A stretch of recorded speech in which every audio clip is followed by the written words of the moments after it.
मेरे प्यारे विद्यार्थियों, मैं श्रुति चौधरी, मनोविज्ञान विभाग रामलखन सिंह यादव महाविद्यालय रांची ने संरचनावाद पर अपने पिछले व्याख्यान में संरचनावाद के पूर्ववर्ती कारक, इसकी स्थापना एवं अमेरिका में संरचनावाद के बारे में बताने का प्रयास किया था।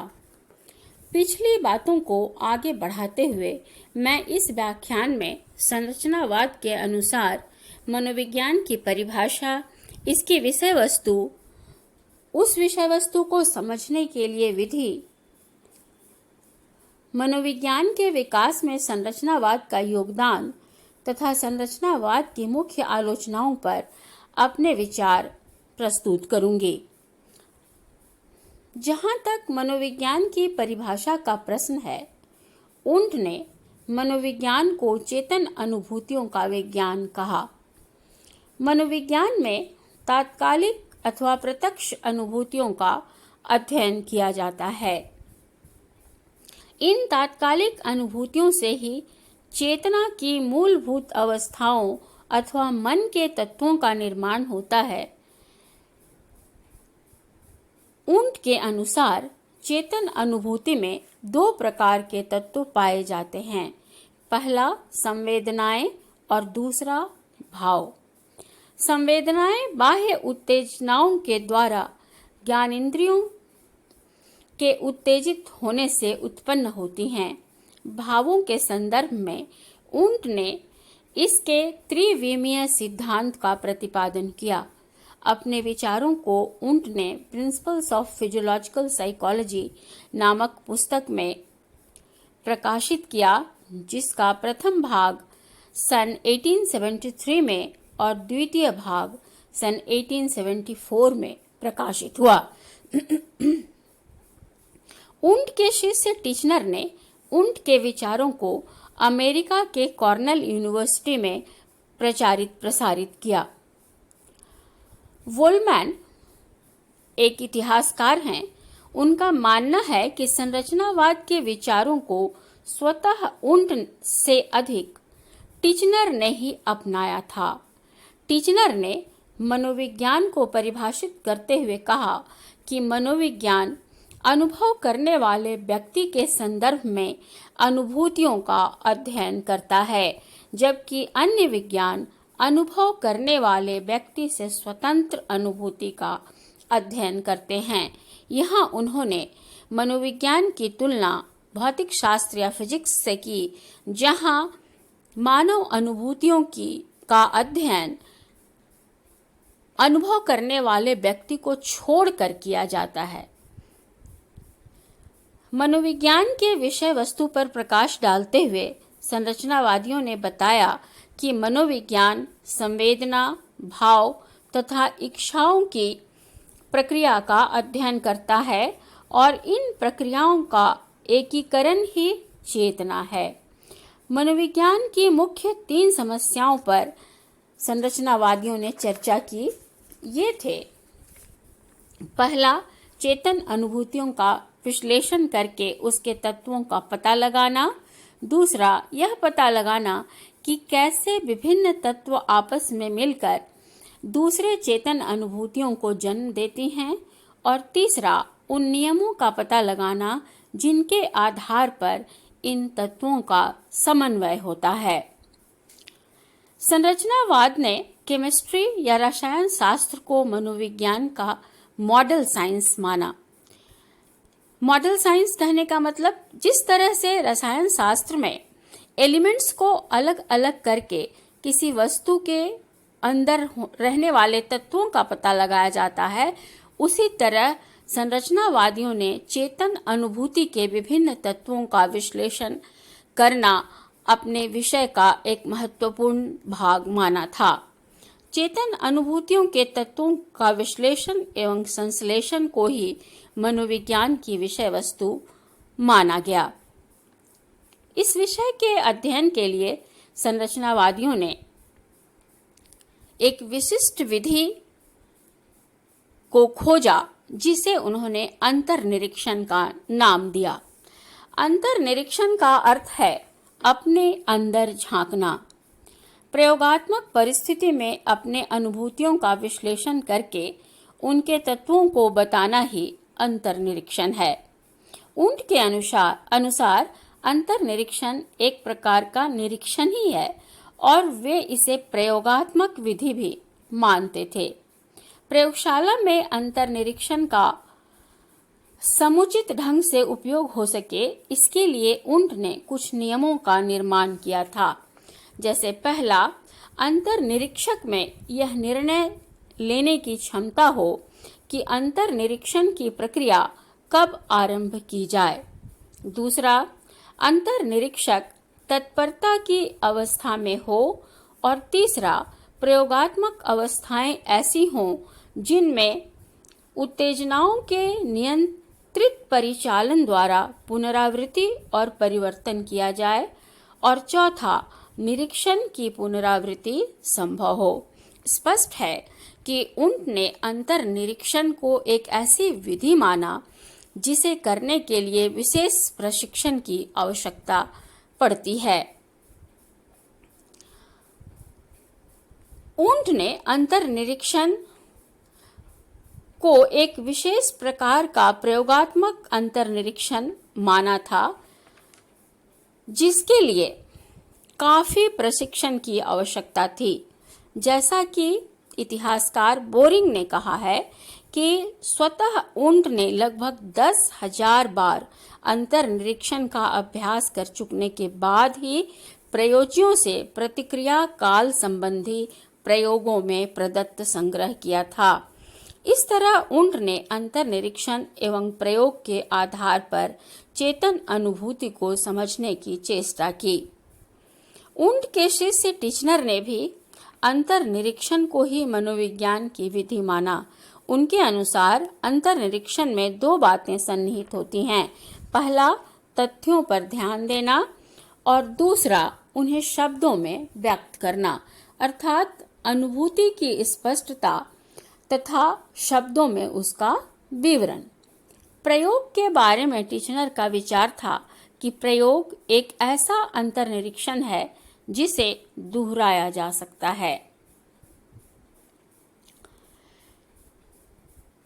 मनोविज्ञान की परिभाषा और इसकी विधि और इसके विषय वस्तु के बारे में जान लेने के बाद अब हम यह जानें कि मनोविज्ञान के विकास में संरचनावाद ने क्या योगदान किया। संरचनावाद के योगदानों के संबंध में यह कहा जा सकता है कि संरचनावादियों ने ही मनोविज्ञान को विज्ञान के रूप में स्थापित किया। यही कारण है कि उंट को हम मनोविज्ञान का पिता, फादर ऑफ साइकोलॉजी कहते हैं। उंट ने अपने तात्कालीन मनोवैज्ञानिक विचारों को, जो यत्र तत्र बिखरे पड़े थे, एक साथ जमा किया, मनोविज्ञान की परिभाषा दी, इसकी विषय वस्तु सुनिश्चित की तथा अध्ययन के विधि का भी वर्णन किया। कहा जा सकता है कि मनोविज्ञान ने वैज्ञानिक विषय के रूप में संरचनावाद से ही अपनी सफर की शुरुआत की। उंट और टिचनर दोनों के योगदानों में सबसे पहला है मनोविज्ञान को एक विज्ञान का रूप देना, मनोविज्ञान के स्वरूप को स्पष्ट करना, एक विधि के रूप में अंतर्निरीक्षण को स्थापित करना, जो आज भी मनोविज्ञान की मूलभूत विधि के रूप में मानी जाती है और इसके अनेक उपयोग हैं।